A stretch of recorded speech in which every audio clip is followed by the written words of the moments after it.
കരിവന്നൂർ പുത്തൻതോട് വീട്ടിൽ കയറി ഗുണ്ട ആക്രമണം. പിഞ്ച് കുഞ്ഞിനടക്കം പരിക്കേറ്റു.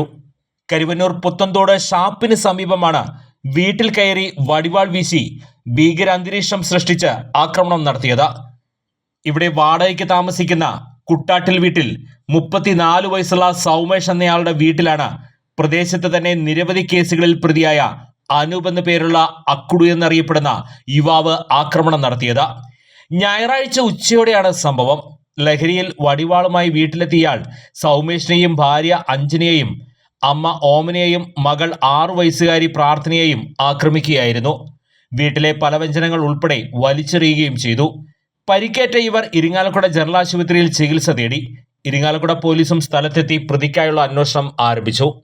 മുൻപും നിരവധി തവണ ഇയാളിൽ നിന്നും ഇത്തരം അനുഭവങ്ങൾ ഉണ്ടായിട്ടുണ്ടെന്നും പോലീസിൽ പരാതി നൽകിയിട്ടും ഫലമുണ്ടായില്ലെന്നും വീട്ടുകാർ പറയുന്നു. സംഭവം നടക്കുന്നതിന് സമീപത്താണ് മാസങ്ങൾക്ക് മുൻപ് ഗുണ്ടാ സംഘങ്ങൾ ചേരിതിരിഞ്ഞ് നടത്തിയ ആക്രമണത്തിൽ 2 പേർ കൊല്ലപ്പെടുകയും നിരവധി പേർക്ക് കുത്തേൽക്കുകയും ചെയ്തത്.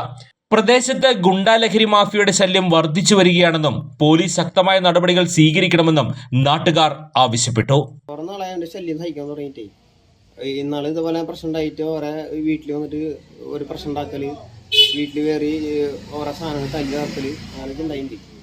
പിന്നെ ഇന്ന് വന്നിട്ട് എൻ്റെ തലയിലിട്ട് അടിച്ചു പൊട്ടിച്ചു, അമ്മയുടെ തലയിലടിച്ചു, ക്രാവിൻ്റെ കൈമതേ കോറിയിട്ടുണ്ട്. എല്ലാം കുറേ നാളെ സംശയം ഇതായിട്ട് ഇതൊന്നും സഹിക്കാൻ പറ്റില്ല. ഇതിനൊരു ഇത് വേണം. ഭയങ്കര ഇതാണ്. കഞ്ചാവ് അടിച്ചിട്ട് ബോധമില്ല, അനാവശ്യങ്ങളാണ് പറഞ്ഞുണ്ടാക്കണത്. ഞങ്ങൾക്ക് എപ്പോഴും ശല്യമാണ്. ഞങ്ങൾക്ക് പേടിച്ചിട്ട് വീട്ടിലിരിക്കണത്. എൻ്റെ അമ്മേനൊക്കെ കൊട കൊണ്ട് അടിച്ച് വടിവാള് വന്ന് വീശി വടിവാള് കൊണ്ട് അടിച്ച് നിലത്തിട്ട് മുടിക്കൊക്കെ കുത്തിപ്പിടിച്ചു, തലയ്ക്കൊക്കെ കുത്തിപ്പിടിച്ചു. എൻ്റെ മോളെ കൈമ വടിവാള് കൊണ്ട് കുത്തി. ഇവന്റെ ശല്യം തുടങ്ങിയിട്ട് ഞങ്ങൾക്ക് ഇനി ഇങ്ങനെ പേടിച്ച് ജീവിക്കാൻ പറ്റില്ല. അങ്ങനെ ഒരു കഞ്ചാവ് അടിച്ച് ഇതായി നടക്കണം. അവന്റെ വീട്ടുകാർക്ക് അവനൊന്നും ചെയ്യാൻ പറ്റണില്ല. ഞങ്ങൾ സ്റ്റേഷനിലൊക്കെ കുറെ അറിയിച്ചിട്ടുണ്ടായി. മുന്നേ പ്രശ്നങ്ങൾ ഉണ്ടായപ്പോഴും ഞങ്ങൾ സ്റ്റേഷനിൽ വിളിച്ച് അറിയിച്ച് അവിടെ നിന്ന് ഓരോ താക്കീത് കൊടുത്ത് വിട്ടതാ. പക്ഷെ ഇപ്പോഴും അവന്റെ ശല്യം.